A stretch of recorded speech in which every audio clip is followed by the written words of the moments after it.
Alright, so for the first triangle, the answers that we got were angle B,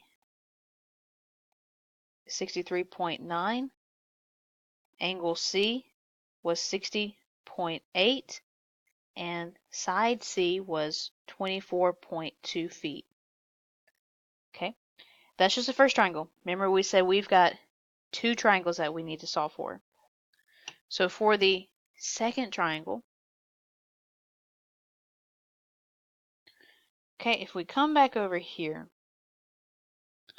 what we're going to have to do is, so we're in this situation right here where we've got two triangles. Now this is the angle that they gave us, and these are the two sides. So this was the given acute angle. Opposite that, remember this is side 1. So the other one is side 2. Alright, now notice we found this angle right here. That was B. For us it was B. To get the next one, the next triangle, so we've got two. We've got this big one right here, and then we've got this smaller one. Okay, we just found the bigger one. Now if I look at this triangle right here, notice that the sides are exactly the same, which means across from that, your angles are going to be exactly the same. So these two angles are the same. Okay, so what we got for this angle, okay, so this angle is opposite of side 2. Okay, so side 2 right here. So opposite of that, that was the 63.9. So that was angle B for us. Now back over here, what we're going to do is to get this other angle right here. Notice, okay, I've got a straight line. So if I kind of zoom in on that, I've got this right here where I had 63.9, or it doesn't matter what angle that is. We'll just call it, let's call it alpha. To get this angle over here, theta, if I add those two, well, a straight line is just 180. So alpha plus, or sorry, theta plus alpha will give me 180. So if I'm looking for just theta, if I subtract alpha, that will give me theta. So theta is equal to 180 minus alpha. Or this is really the takeaway from this. We get rid of all this stuff right here. Okay, so this was your given acute angle. This is side 1. This is side 2. The angle that you have right here across from side 1 or side 2, you're going to take that angle and subtract it from 180. So we'll do that, and when we do that, we'll call this little angle alpha right here. That's going to give us our angle for the second triangle. So alpha would be 180 minus beta in this case. Okay, so we're going to look for side 2, get the angle across from that side, subtract it from 180, and that will be part of our second triangle. Okay, so here is side 2 right here. Opposite that is 63.9. So what we're going to do is now this is going to be our new, in this case, it's going to be our new B, because this one was B. Okay, so our new B is equal to 180 minus the 63.9, which that's going to give us B is equal to 116.1. Okay, so now I've got two angles. So if we write this, our new triangle over here, A, B, C. We already knew that A was, let's see, what was A?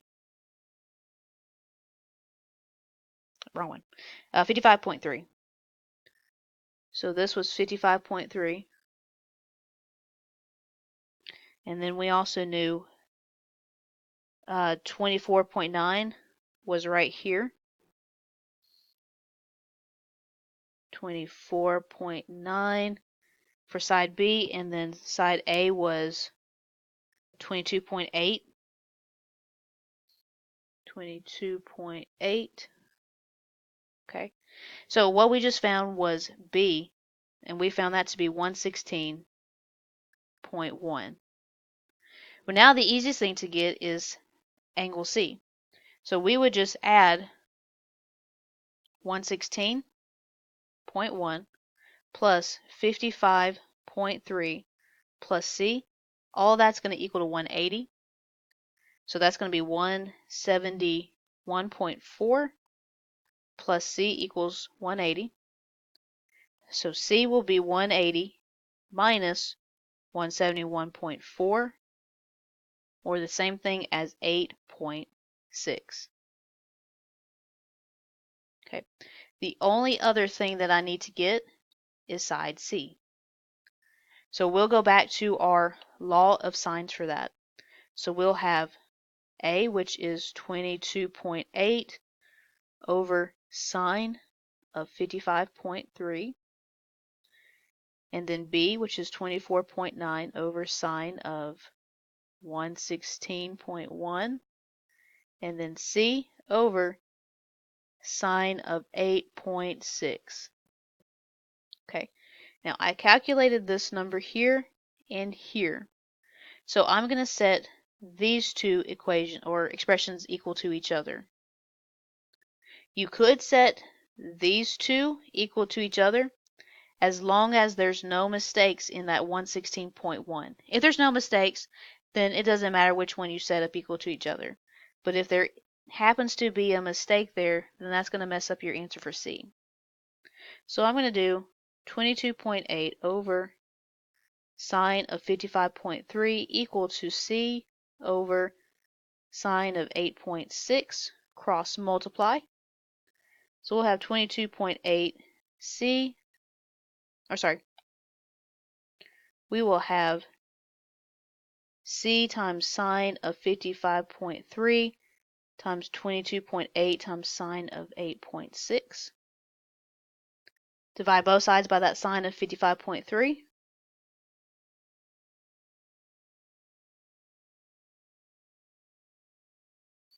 Okay, so C will be equal to 22.8 times sine of 8.6 all over sine of 55.3 degrees, which when you plug this into your calculator, you should get 4.15 feet.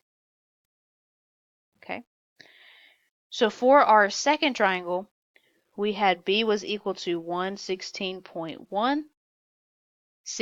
Angle C was equal to 8.6, and side C was equal to 4.15 feet. Okay, so this was our second triangle right here.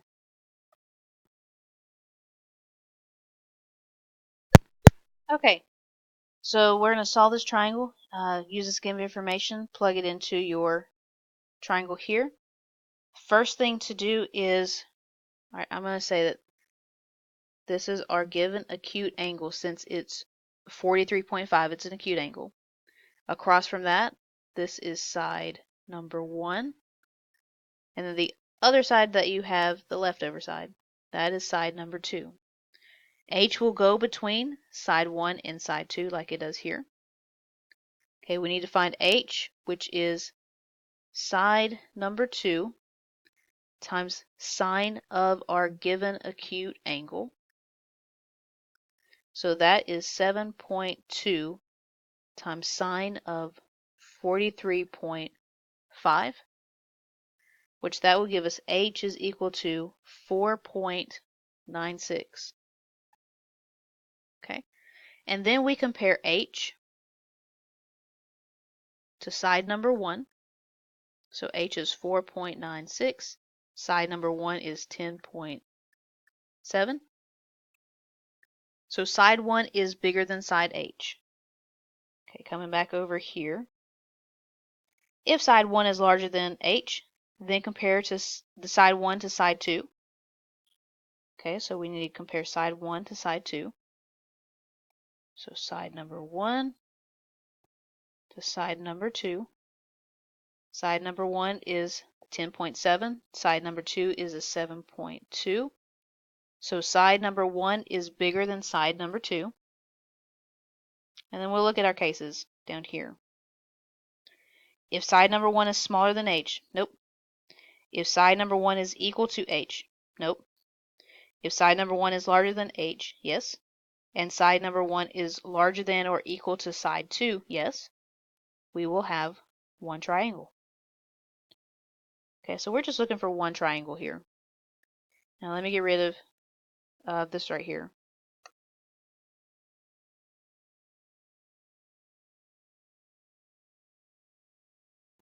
Okay. So then what I need to do is I need to use the law of sines. So I'm going to plug in what I know. I've got A is 10.7 over sine of 43.5, which is equal to B over sine of B, which is equal to C, or 7.2, over sine of C. So the only thing I can solve for is angle C. So I need to set this expression up to this one right here. So I've got 10.7 over sine of 43.5 is equal to 7.2 over sine of C. Cross multiply. So we've got 10.7 sine of C is equal to 7.2 sine of 43.5. Divide both sides by that 10.7. So I've got sine of C is equal to 7.2 times sine of 43.5 divided by that 10.7. Now I don't want sine of C, I just want angle C. So I need to move sine over, and it will become the inverse of sine of all of this. 7.2 times sine of 43.5 all over 10.7. Okay, now when you plug that into your computer, you should get 27.6 degrees. Okay, then I need to go back and find angle B. Since I just got this one to be 27.6, I can add these two up, A and C, and that will give me B. Okay, so if I take 43.5 plus 27.6 plus B is equal to 180, which that is 71.1 plus B is equal to 180. So therefore B is 180 minus 71.1, or the same thing as 108.9. Okay, and the last thing to do is to find C. So we've got 10.7 over sine of 43.5 is equal to B over sine of 108.9, which is equal to C, or 7.2 over sine of 27.6. I'm looking for B, so I'm going to use those two right there.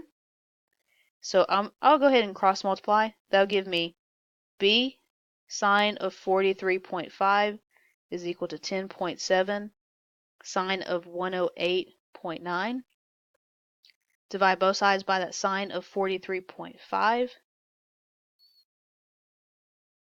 So B is 10.7 sine of 108.9 over sine of 43.5, which